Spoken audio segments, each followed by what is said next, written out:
Olá, o programa Em Discussão Educação recebe especialistas para discutir as políticas públicas para a educação no Brasil. Eu recebo Vitor Fabrício Machado Souza, que é professor, Sônia Krupa, que é professora e pesquisadora na área da educação, e Maria Amabile Mansucci, que é professora e especialista em educação. Sejam bem-vindos aqui à TV Alesp. Bom, para começar, vamos traçar um perfil, então, da educação no país. Como que vocês enxergam hoje a educação? Posso começar? Fica à vontade. Eu acho que a gente, em 100 anos, teve um avanço muito grande. Levou 100 anos para a gente conseguir que a população tivesse acesso ao ensino fundamental. Mas o ensino fundamental agora de 9 anos, recentemente de 8 anos. Então, uma conquista em relação ao que a gente tinha de um ensino primário de apenas 4 anos. A gente tem que lembrar que, por exemplo, o estado de São Paulo, em 1920, fez uma reforma chamada Sampaio-Dória, que colocou o Sampaio-Dória, um profissional comprometido com a educação. Ele diminuiu o número de anos de escolaridade para poder ampliar o atendimento. Então, o primário da época foi reduzido a 2 anos para que ele pudesse dobrar o atendimento. Então, se a gente tem 1920 no horizonte, a gente consegue perceber que o Brasil teve um avanço muito grande no atendimento da sua população em educação. Em especial porque a gente considerou básico, a educação básica, aquela que vai desde do bebê, da creche até o ensino médio.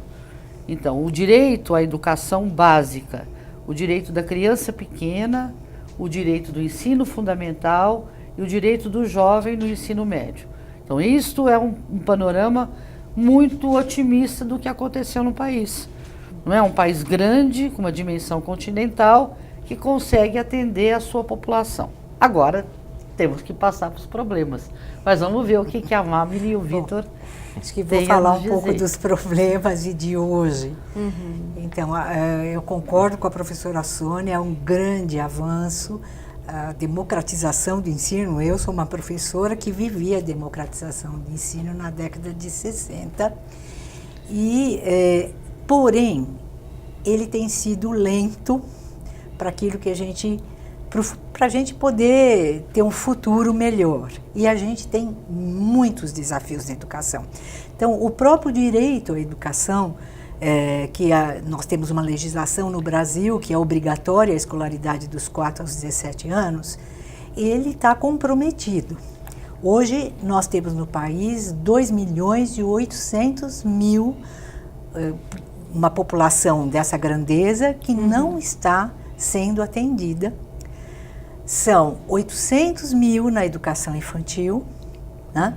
Mais um pouco mais de 800, e 1.600.000 numa faixa muito complicada, que é da adolescência para a juventude, que é dos 15 aos 17 anos. Então, nós, com a nossa educação, mesmo com os avanços que a gente conseguiu, a gente tem tido problemas muito grandes, certo? Então, por exemplo, esta população de quase 2 milhões de jovens, ela é o futuro do país e ela está comprometida porque ela não está na escola, e se ela estiver no mercado de trabalho, é um mercado de trabalho informal que não lhes garante um futuro promissor. Então, esse é só para a gente começar com alguns dos problemas. Isso por falta de vagas de estrutura? Na questão da educação infantil, sim. Dos 4, 5 anos, geralmente é falta de vaga. Ainda nós não temos garantia de matrícula para todos. Em relação a 1.600.000, não eles já estiveram na escola, mas mecanismos que nós temos dentro das escolas, que começa numa reprovação, num índice de reprovação muito alto, que gera distorção idade-série, que é você ter uma idade muito superior àquele ano que você está cursando, né? E gera um abandono. Então, eles entram na escola e saem. Então, eu costumo dizer o seguinte, que a gente faz com uma mão, porque quando põe dentro da escola, e de alguma forma a gente desfaz com a outra mão a hora que a gente perde esses alunos. Vitor? Eu fico pensando no que foi dito, e a pergunta ela contém sim um pouco da saída da resposta. Porque quando a gente pensa na educação brasileira, a gente pensa que a educação envolve uma série de instanciações da escolarização. Então, às vezes, do ponto de vista nacional, as políticas adotadas podem ou não ser adotadas pelas federações, em determinados aspectos elas são mais ou menos, são adaptadas às realidades, o que funciona e deve ser assim de certa maneira, mas você tem, por exemplo, alguns estados que implementam políticas mais voltadas à evasão, outros menos, todos têm os desafios que estão postos, mas é difícil, por exemplo, achar uma solução que seja uma solução integradora, que valha para todos os estados, por exemplo, como o caso que a professora havia dito sobre a evasão no ensino médio. A evasão no ensino médio diz respeito a um quadro social, econômico que o país vive, que pode ter relação com a oferta de trabalho ou não, com a cooptação desses jovens pela escola parecer desinteressante ou não.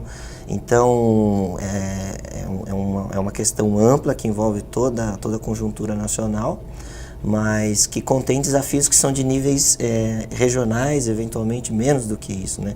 Que cada prefeitura, às vezes cada estado, encara de uma maneira diferente, sobretudo quando isso se transforma em propostas curriculares nas escolas de educação pública, seja do ensino fundamental, seja do ensino médio. E aí a gente está diante de um novo desafio, que é a nova Base Nacional Comum Curricular, que vai ser implementada já para o ensino fundamental mais atualmente e no futuro próximo para o ensino médio. Mas, Vitor, vamos lá, pegar a fala da Amable. Eu sou otimista porque acho que a gente acredita na história e a gente é um país que a gente está muito perto ainda da escravidão, não é verdade? A gente tem uma desigualdade muito grande, a gente tem uma diferença muito grande no acesso, na permanência para os jovens, já que a Amable tocou na questão dos jovens do ensino médio, não é? Os jovens negros, não é?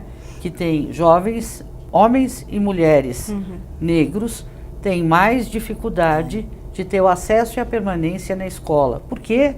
Porque nós somos um país profundamente injusto, desigual no que diz respeito à distribuição de renda, não é? Então, quero ser otimista com aquilo que nós fizemos, porque saímos da escravidão. E nós não saímos da escravidão por dádiva da princesa Isabel. Nós saímos da escravidão também porque os negros lutaram, também porque o sistema econômico nos colocou numa outra dinâmica de contratação de mão de obra que levou ao fim da escravidão e à formação de uma massa assalariada. Também. Agora, nós temos uma população que luta pela escola.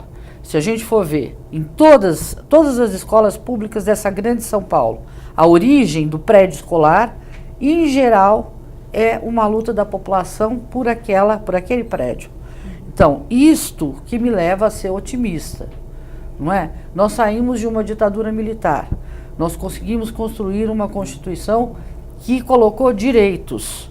Nós não conseguimos fazer uma justiça tributária de modo a ter um fundo público que pudesse arcar com as despesas que são necessárias à educação para que a educação faça frente à desigualdade.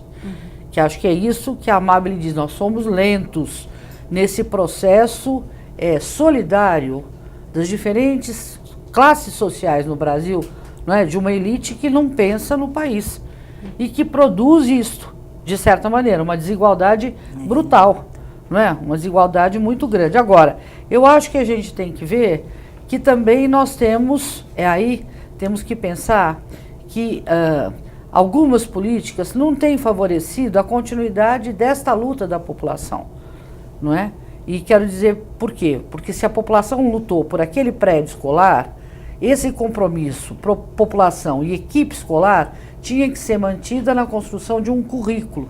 E as políticas educacionais que estão sendo implantadas de fora para dentro do país, como por exemplo o PISA, que é uma referência de avaliação, elas se confrontam com esse dinamismo não é? Elas confundem, essas políticas de avaliação externa confundem este dinamismo que poderia se ter na relação da formação de uma comunidade escolar comprometida que efetivamente conseguisse dar um salto de qualidade. Agora, que também para isso, e aí uma coisa leva a outra, né, Vitor e Amábile? E uma coisa leva a outra. E a gente precisava ter um grupo de profissionais melhor remunerados, com uma jornada de trabalho mais decente, que pudesse fazer frente a esse desafio. Tudo isto. Eu vou engatar outra vez aqui na conversa da Sônia e falar, por exemplo, dessa lentidão. Eu acho que a gente tem diretrizes na educação que são importantes. São aquelas que nós conseguimos construir, que estão no Plano Nacional de Educação. Que é um plano, né, com 20 metas e com estratégias para serem atingidas. É um plano que entrou em vigor aí em 2014 e tem que ser cumprido até 2024. Até agora, nós só cumprimos uma das metas, que é a de número 13, que é a que fala da formação em nível de pós-graduação dos professores universitários. Todas as outras metas não foram cumpridas e elas vão desde a matrícula, a valorização do professor, o dinheiro destinado à educação, à gestão, fala-se de tudo. Quer dizer, é o melhor documento que a gente tem hoje em termos de diretrizes. E nós não conseguimos, quer dizer, ele está indo muito devagar.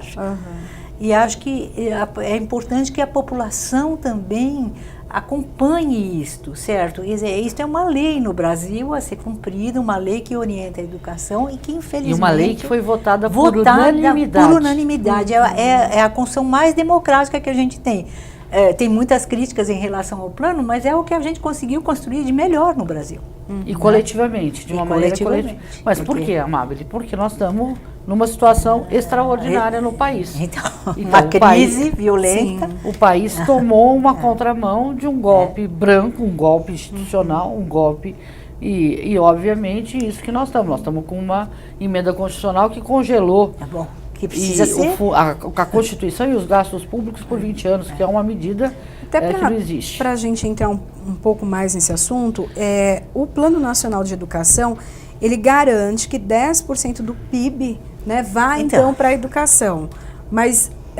estamos com 5,5%, já deveríamos há estar uma negociação negociação nisso, mesmo que ali... Então, havia uma previsão de fundos, inclusive fundos originários da exploração do petróleo, do pré-sal.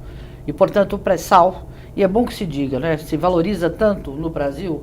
Agora mesmo eu estava vindo com uma pessoa adorável que me trouxe, dizendo sobre a belezura dos Estados Unidos. Quero dizer que no Alasca, né, o petróleo que existe embaixo do Alasca, ele retorna à população do Alasca, como se fosse um imposto ao contrário. Não é? A população do Alasca recebe um valor por ano. Aliás, é uma coisa muito interessante porque a população pega esse dinheiro como se fosse um bônus do petróleo, uma devolução daquilo que é a exploração do petróleo, é devolvido per capita para a população. E usa esse dinheiro para a educação. Tá certo? O que o Brasil fez nesses últimos 2 anos? Ele está alienando, não é verdade, o pré-sal e as conquistas tecnológicas, só para a gente pegar o Vitor e a física, que o povo brasileiro fez, que era o único povo a fazer pesquisa em fundo do mar, não é? Para a extração do petróleo. Não é isso? A Petrobras não era ela era a única empresa do mundo para a gente pensar o que é o Brasil. Não é isso? Mas nós estamos fazendo o que com o nosso pré-sal? Não é? O que este governo federal tem feito?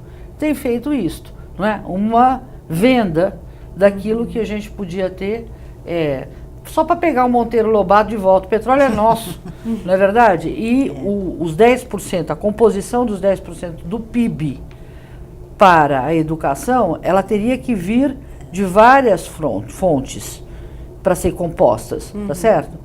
E uma delas, que era muito importante, obviamente, era a verba do pré-sal. Agora, nós estamos num momento de espera, de aguardo de um processo eleitoral que talvez possa nos levar de volta a um país fora do desalento. Que eu acho que um pouco a juventude, nesses últimos 2 anos, eu acho que a juventude, ela, sem dúvida, eu acho isso mesmo, né? Eu trabalhei com o Pró-Jovem, ela viu uma esperança, E acho que nesses últimos 2 anos, com a volta de uma crise, ela entra num estado de desalento muito grande. E os professores também. Então, esse desalento que eu acho que nós temos que combater com um processo de ânimo, de vigor, de esperança, que o nosso país tão bonito, verde, né, possa levantar. É por isso, Sônia, que quando falo se estamos otimistas ou estamos pessimistas, eu fico, porque tem um período com resultados práticos dessas leis que foram implementadas. Por exemplo, em programas que são essenciais para a formação docente, como é o caso do PIBID, que é o Programa de Iniciação à Docência, que dá bolsa para estudantes de licenciatura visitarem, conhecerem a realidade escolar e acompanharem o processo de desenvolvimento pedagógico por 1 ano ou mais.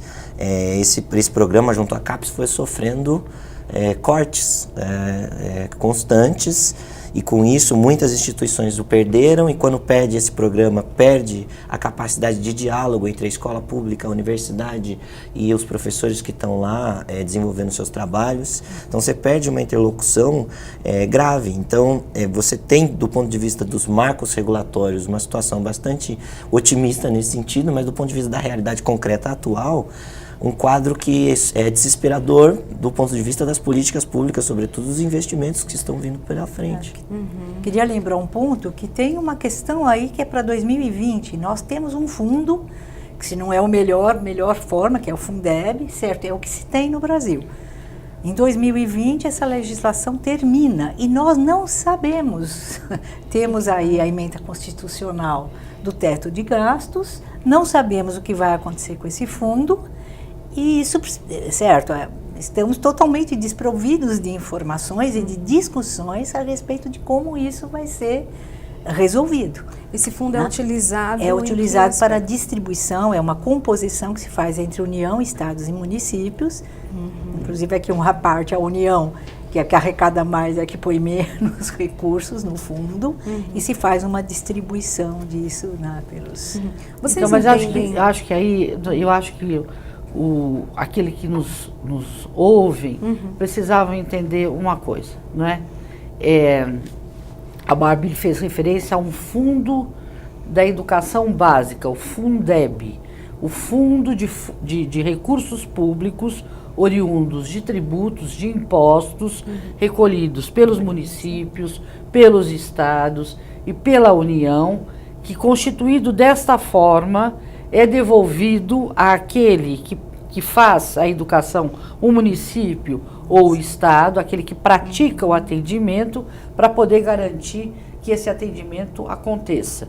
Então a Amabile está chamando a atenção, olha, essa lei do Fundeb, este fundo, vai até 2020 e nós não sabemos como vai ser a continuidade. Então, a população tem que saber disso, porque nós temos que lutar por uma justiça tributária.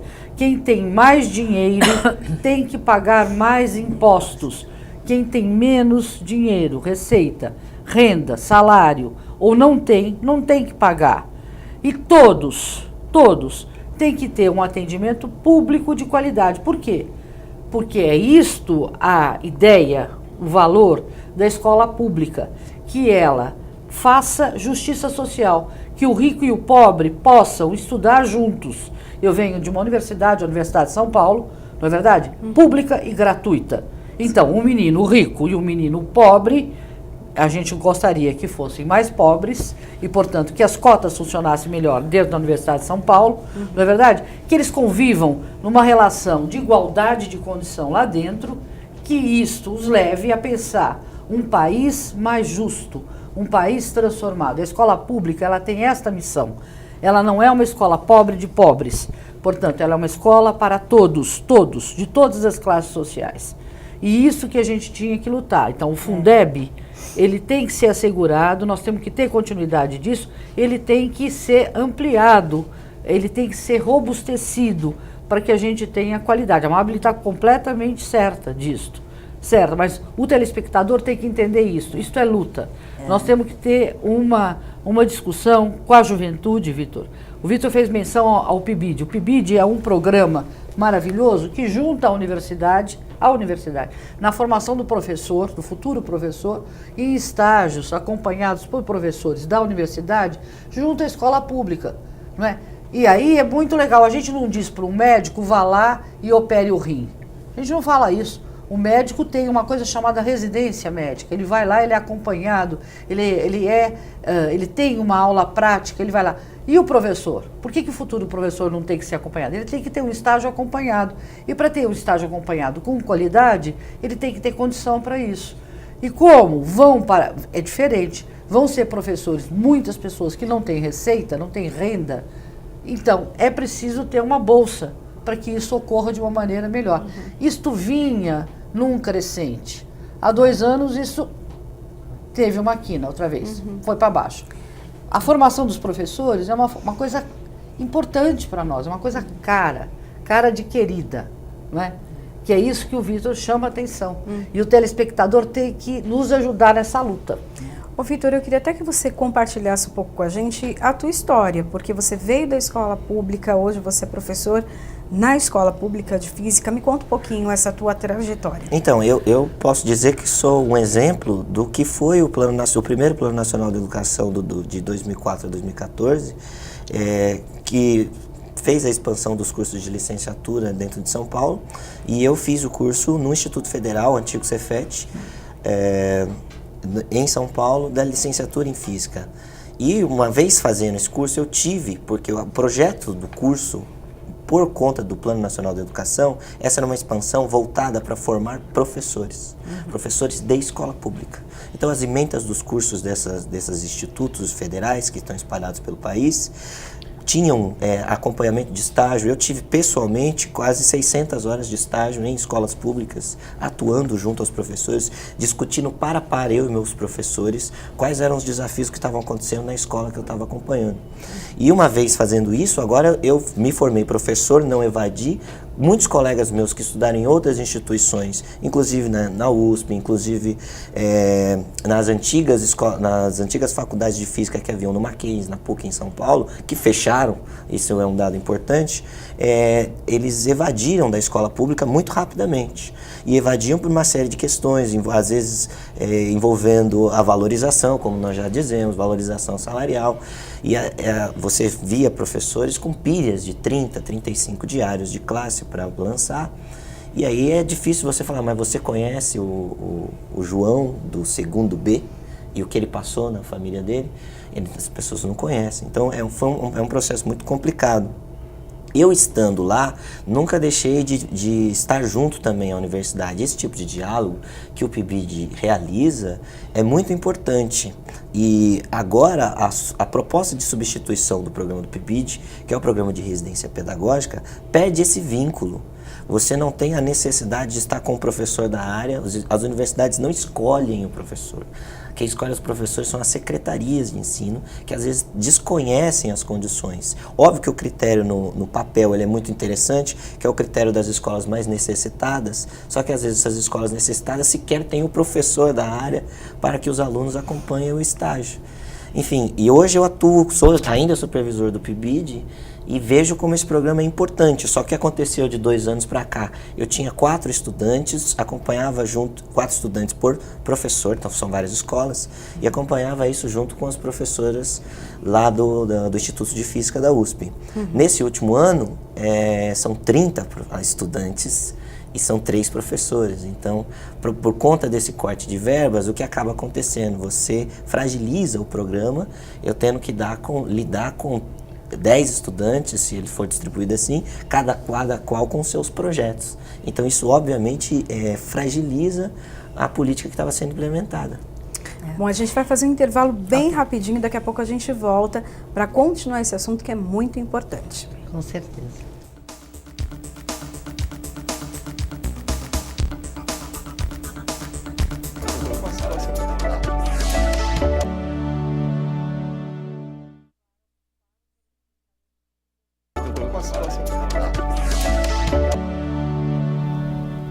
Estamos de volta com o programa Em Discussão Educação, hoje para falar sobre políticas públicas para o setor.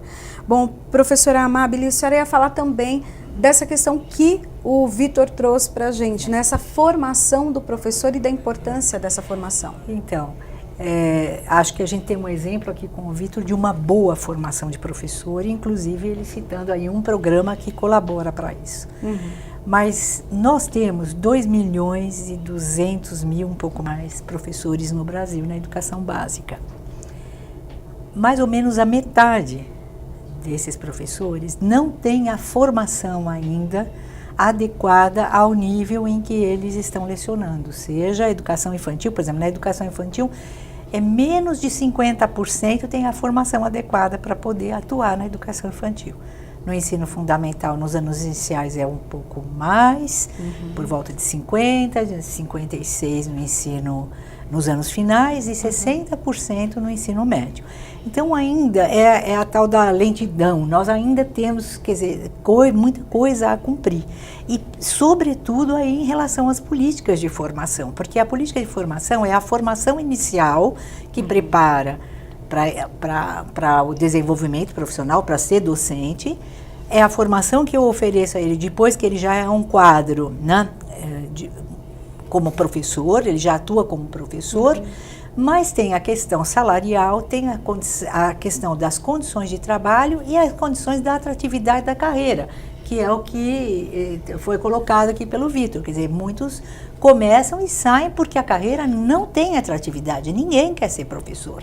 Tem pesquisas que mostram para os jovens, perguntam para os jovens se eles se interessariam por ser professores, pesquisas recentes, ninguém quer. É uma profissão uma carreira sem atratividade. Então, uma política de formação de professores teria que conjugar tudo isso, desde a formação inicial, a continuada. A questão salarial, por exemplo, tem 4 metas no Plano Nacional de Educação para tratar dessa questão da formação do professor, que realmente ainda não é a melhor, a adequada. A questão salarial, a meta é que os professores tenham um salário equivalente, né, a outras profissões que tenham o mesmo tempo de estudo. Essa relação é de 76% ainda, então nós temos 24% para avançar. Tem a questão do piso salarial, só 14 estados brasileiros conseguem pagar o piso do professor. O estado de São Paulo, certo, não. E 66% dos municípios. Então, nós não conseguimos ainda nem pagar um salário razoável, um piso. Né? E a atratividade da carreira. As carreiras também. Os estados todos têm carreira, uma parte dos municípios também... mais de 60% tem carreiras, mas as carreiras não têm atratividade. Então, é muito difícil que um professor que fica na educação, ele fique na sala de aula todo o tempo da profissão, certo? Ele sai, ele vai ser diretor de escola, ele vai ser supervisor na Secretaria de Educação, certo? Vai fazer qualquer trabalho, porque é a única forma que ele tem, talvez, de receber um pouco mais. Nós ainda não temos carreiras então, Amabile, mas é isso que você tem toda a razão, que o plano que foi discutido, não é, no Brasil inteiro de uma maneira democrática, por isto que o plano lutou e previu e foi aprovado, né, os tais dos 10% do produto interno bruto para esta educação. E de um produto interno bruto em crescimento, não de um PIBinho, mas de um PIB em crescimento. A gente não quer 10% de uma coisinha pequenininha. Nós queremos 10% de um país em crescimento. E nós estávamos nessa direção. Tá certo? Nós estávamos nessa direção e essa direção é possível para o Brasil. Por que é possível? De novo, a população é força, ela não é fragilidade. Por que ela é força? Porque se toda a população, e o Brasil nós temos área, nós temos clima, se toda a população puder comer uma alimentação saudável, se toda a população puder se vestir de uma maneira minimamente adequada, se toda a população brasileira, criança, jovem, adulto e velhos, puderem ter um mínimo de qualidade de vida, para produzir esta qualidade de vida, o país cresce, o PIB cresce. Então, a saída para o Brasil está dentro do Brasil. E dentro do Brasil está a saída também educacional. Por isso que estas avaliações externas, que ficam medindo e dizendo que o Brasil está abaixo, que o Brasil não atinge, que fica tirando uma temperatura o tempo todo dizendo isso, é inútil, né, como política pública. Por quê? Porque, na verdade, o que é que vai modificar é se a gente tiver coragem, e para isso nós temos que ter ânimo, de enfrentar isso que a Amabile coloca, né? A formação inicial dos professores, a justiça na sua remuneração. Não é possível ter um profissional que, educador, professor, que estudou, que comparado a um administrador de empresa, ganhe 75% do que o outro ganharia. Então ele fala, bom, então na profissão é errada. Não é possível um professor que não possa namorar uma professora. Porque um professor namorar uma professora é um atentado ao bom senso. Os dois vão ganhar mal? Não. Uai, então os professores podem sim. Então nós temos que ter um país que permita isso. Como é que nós vamos fazer isso? Então a população tem que saber disso agora, no momento eleitoral. Não é? Que nós temos que fazer um país para os brasileiros. E a população da periferia é saída. A violência, a gente trata a violência com políticas públicas de educação, de saúde, de esporte, de saneamento. E esta população da periferia, ela é força para o país, ela não é problema. Não é verdade? Se a gente tomar esse desafio de ter mais justiça social, de ampliar esse fundo público e a gente vinha nessa direção, de a gente ter políticas de emprego, políticas de desenvolvimento no país, não é? Onde os jovens tenham esperança, onde os professores queiram ser professores, onde os professores não se evadam e onde os jovens pensem que a escola vai trazer para eles qualidade de vida. Não é só um bom emprego, não é uma questão de meritocracia, seja esforçado, fale inglês, tem inovação e por isso você vai ser bem-sucedido na vida. Não, o país tem que assegurar a condição para este jovem. E assegurar a condição para esse jovem quer dizer isto, fazer esse país outra vez acreditar ele mesmo como força e como expressão de uma vontade coletiva que nós temos que pactuar de volta nesse país entre as classes sociais e dizer, nós queremos ir para frente, nós queremos dar a volta. E o povo brasileiro, essa enormidade de pessoas é força, não é fraqueza. E o jovem da periferia não tem que ser morto, não tem que ser morto. Não é verdade? Ele não tem que é isso. Se você pega a mortalidade, não é só que os jovens saem da escola. Os jovens no Brasil estão morrendo de morte matada. Sim. Não é verdade? Estão morrendo a cada hora no Brasil, que é inadmissível uma coisa dessa. É inadmissível. Então, se eu sou otimista, eu sou profundamente revoltada com relação a esta situação. A questão do investimento é o que realmente emplaca, então, o investimento, eu acho que é extremamente importante, senão nós não teríamos uma meta da gente chegar a 10% da aplicação do PIB. Nós estamos em 5,5%. Mas é o principal problema? Olha, eu não sei se... Eu não diria que... Eu acho que é um conjunto de fatores. Tem gestão... Agora, o dinheiro, certamente, se não se paga o piso nacional para professor, certo? É uma questão que impacta. Agora, tem um ponto... Só uma beiradinha, ó. Você concorda que o aumento do salário mínimo foi bom para todos os brasileiros? Você concorda? Sim. Então, da mesma coisa. Pronto. Se você pagasse o piso no Brasil... para todos os professores, já inclusive... seria alguma coisa. Opa, e isso já seria um elemento de aquecer a economia, tá certo? Porque se você paga as pessoas decentemente, as pessoas podem, consomem, né? Não é verdade? Minimamente comprar um livro, sim. Não é verdade? Se compra um livro, veja só. A gente está falando dos salários, mas tem as condições das escolas, infraestrutura, bibliotecas, os números... não são satisfatórios em relação às condições de funcionamento das escolas. Agora, eu queria lembrar também um ponto, que você falou em justiça social e já acendeu, que é o seguinte, nós temos as desigualdades no Brasil, acho que a sua fala inicial trouxe bastante isso. Agora, tem a desigualdade dentro da desigualdade, porque nós temos uma desigualdade regional na educação que é brutal. Os índices dos estados do Norte e Nordeste são muito maiores do que do Sul, do Sudeste e do Centro-Oeste. Então, a própria distribuição do fundo e tal teria que dar conta disso, porque nós patinamos nisso. Esses índices são históricos. A gente sempre, quando olha lá, você vê questão da reprovação, do abandono, da distorção e da série. Isso nós estamos falando só nessa desigualdade espacial, digamos, né, regional. Mas nós temos entre o campo e as zonas urbanas, também muito forte, com muito problema também na zona urbana, são problemas diferentes, o do campo e da zona urbana. Nós temos questões de raça, que você também já trouxe, quer dizer, são os mais... E questões econômicas, são os pretos, os mais pobres, tal, que são os mais sacrificados, e isso é claro no quadro da educação.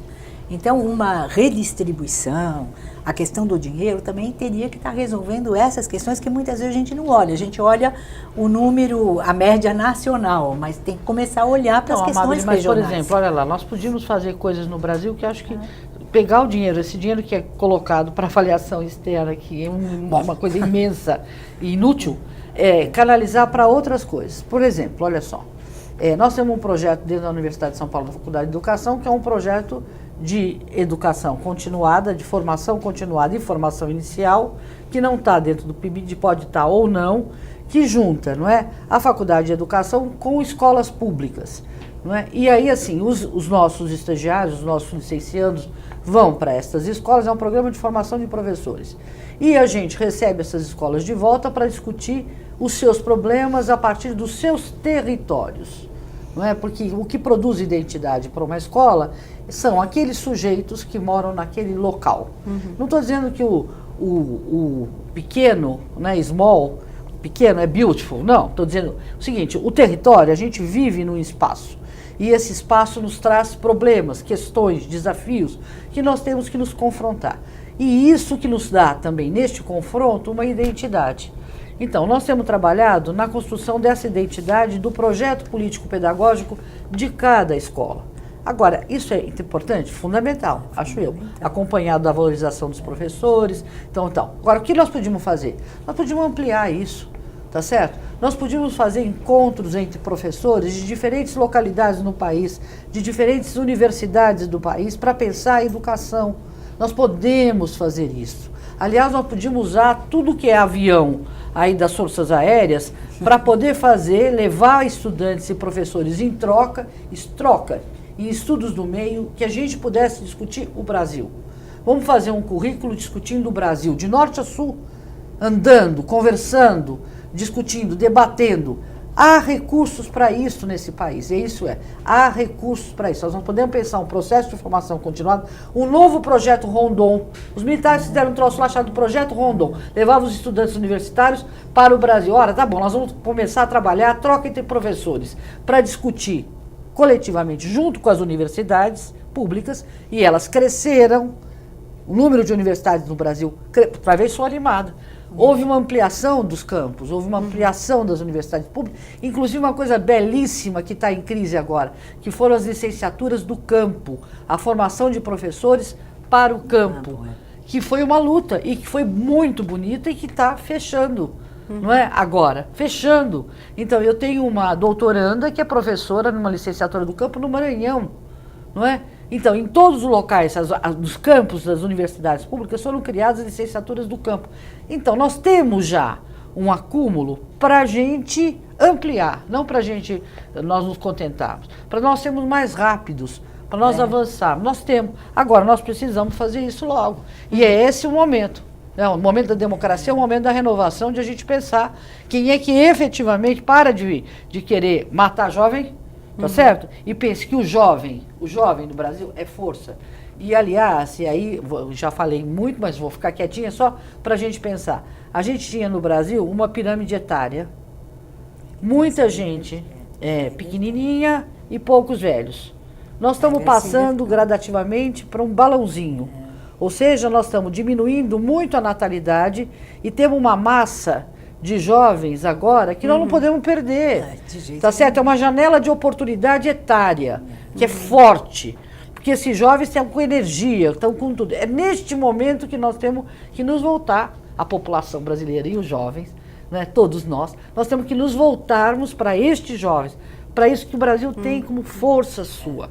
Não é? Isso é bom, isso é legal. Vamos pegar esse momento agora e pensarmos todos juntos, ricos e pobres, como é que nós vamos fazer esse fundo público, Não é privatizando a educação. E nem fazendo isso que muitos querem. Dado que não tem dinheiro para todo mundo, né, Amábile? Para pagar os professores, eles querem fazer os professores competirem entre eles e darem bônus. Bônus para os professores que apresentam, segundo alguns índices, melhores resultados. E os outros, que mais precisam? Né, que não apresentaram, não vão ter o apoio? Para com isso, isso é uma bobagem. A gente não, na casa da gente, a gente não deixa um filho para trás. A gente cuida de todos. Então nós queremos cuidar de todos os professores, de todas as escolas públicas, agora. De todos os jovens, agora. Nós queremos cuidar disso agora. E isto é força. Isto não é fraqueza. E corre o risco de perder uma parcela desta juventude. Esse que é o grande risco, é o grande perigo que se tem, tendo tantos jovens fora da escola hoje. Se vocês me permitem, eu concordo com tudo que foi dito, e estando na escola pública, isso não é uma pesquisa geral, mas esses resultados são coincidentes. Do ponto de vista dos recursos, é essencial, porque você pergunta para qualquer professor, fala assim, como você acha que sua escola poderia ser melhor? Fala assim, se tivesse menos alunos na minha sala, se eu tivesse mais recursos para trabalhar, se eu tivesse mais tempo para preparar e me dedicar exclusivamente a isso. Todas essas três questões envolvem os recursos.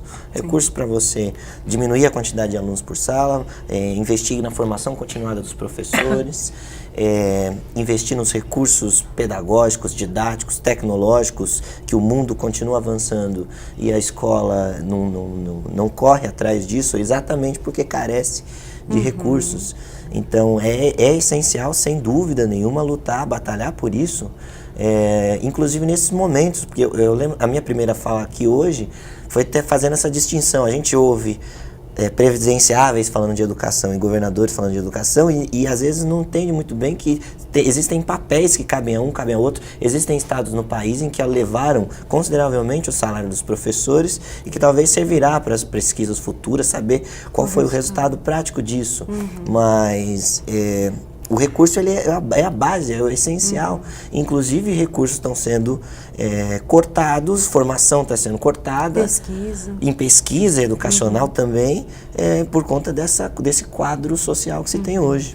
Ô, Vitor, eu queria até que você falasse um pouco para a gente dessa questão tecnológica, né, que envolve, claro que investimento. Hoje o jovem, ele é diferenciado, né, de um outro momento. Hoje as crianças quase que nascem ali com o celular, com a tecnologia. Como tem sido enfrentar essa situação e existem projetos, né, de levar essa tecnologia, de deixar o ensino até mais, além de interativo, interessante? Me fala um pouquinho disso. Você vê como essas coisas são todas conectadas, né? Quanto mais a escola pública vai se distanciando do ponto de vista da sua continuidade de atualização, seja dos seus professores que ficam sem formação continuada, seja dos recursos de aporte a essas escolas, mas ela se afasta da realidade numa bola de neve que acaba afastando mesmo a escola pública de outros contextos, né? Então é mais um sintoma de desigualdade dessa injustiça que a professora Sônia estava dizendo. Isso também, volta a dizer, naquilo que é competência dos estados da federação e competência do governo federal. Por exemplo, quando o governo federal abre, quais são as alternativas, dado que os estados da federação que mantêm a educação básica sob as suas condições. Seja no Plano Nacional do Livro Didático, que tenta implementar políticas públicas em alguns aspectos ligados à produção de materiais, seja na lei do piso, mas alguns estados não seguem a lei do piso, seja na criação, por exemplo, desse edital de inovações educacionais. Então, me parece, a princípio, a gente precisa ver como está em fase de implementação, que quando você abre um edital desse, tentando trazer e referendar iniciativas de inovação educacional ligadas eventualmente à tecnologia ou outras tecnologias educacionais, não necessariamente de informática, internet, você tenta reaproximar, porque a partir do momento que o MEC chancela isso e os governos têm recursos, uma vez mais, para adquirir isso para as escolas, cria-se mais ou menos, novamente, uma ponte de aproximação da realidade cotidiana dos alunos com com o que é a finalidade da escola, como são os currículos especializados. É uma realidade concreta, não há como mudar. A universalização da internet está batendo as portas e a escola está ficando para trás. Mas A então, minha Vitor, escola você aqui tem não um tem projeto tão internet. lindo, olha lá, você estava contando um projeto tão lindo de tecnologia. Então vamos pegar, primeiro, não é verdade?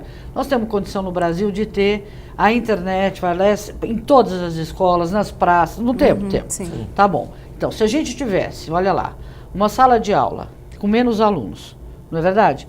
Os estudantes, foi disseminado o acesso a telefone celular que acessa a internet. Então, os estudantes, é uma coisa, eles vão guardar o telefone celular, eles vão guardar a internet? Não. Então, mas os professores vão ter que interatuar com um jovem. Então, o que eu digo, olha só, eu quero discutir o Hitler no mundo e o que foi o nazismo. Imediatamente o estudante vai lá e escreve no Google ou num software livre nazismo. Pois bem, ele vai ter um conjunto de informações muito maior, talvez, do que o conjunto de pessoas pesquisando ali, muito maior do que aquilo que eu trouxe.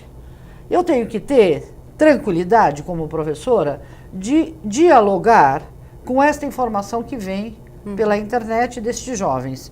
Não é verdade? Vamos lá, vamos levantar, tá bom. Está levantando isto, aquilo outro, eu acho isso, eu acho aquilo, tá bem. Agora, nós temos que ter um espaço, e por isso o professor tem que ter o tempo de se preparar, e vai chamar a atenção para isso, para ele poder refletir, não é? Aprofundar aquela informação. Isso é formação.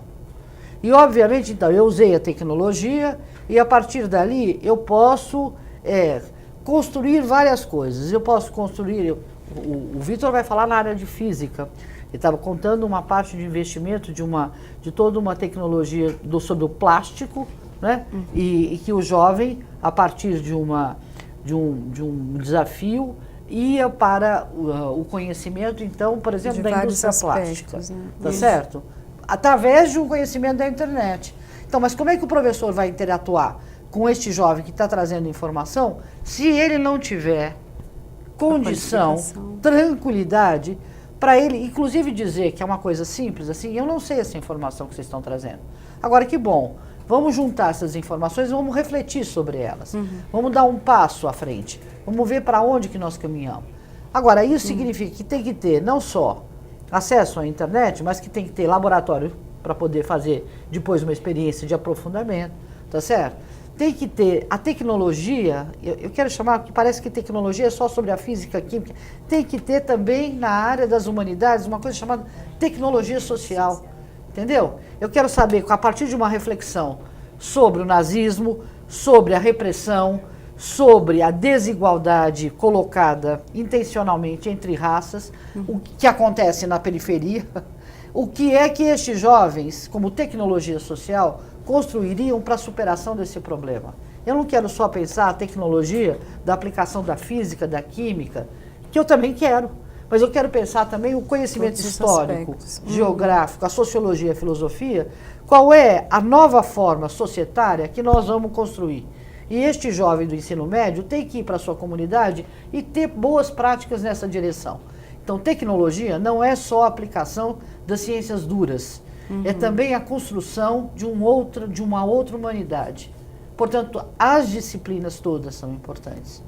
A física é importante, mas a história é importante, a sociologia, a filosofia, a literatura, as belas artes, não é verdade? É isto que é a possibilidade. E nós temos condição de fazer isso? Nós temos condição de fazer isso. Por isso, Sônia, me desculpe, que esse edital de tecnologia educacional, não é, às vezes as pessoas confundem a tecnologia do ponto de vista de software de sistemas. Não, tecnologia educacional é um programa educacional que foi chancelado pelo MEC, são vários esses edital, e que inclusive contém dentro dele formação docente. Então você chega com os projetos, a questão da aprendizagem criativa, e você também forma. Mas veja só que do ponto de vista da política pública é um remendo.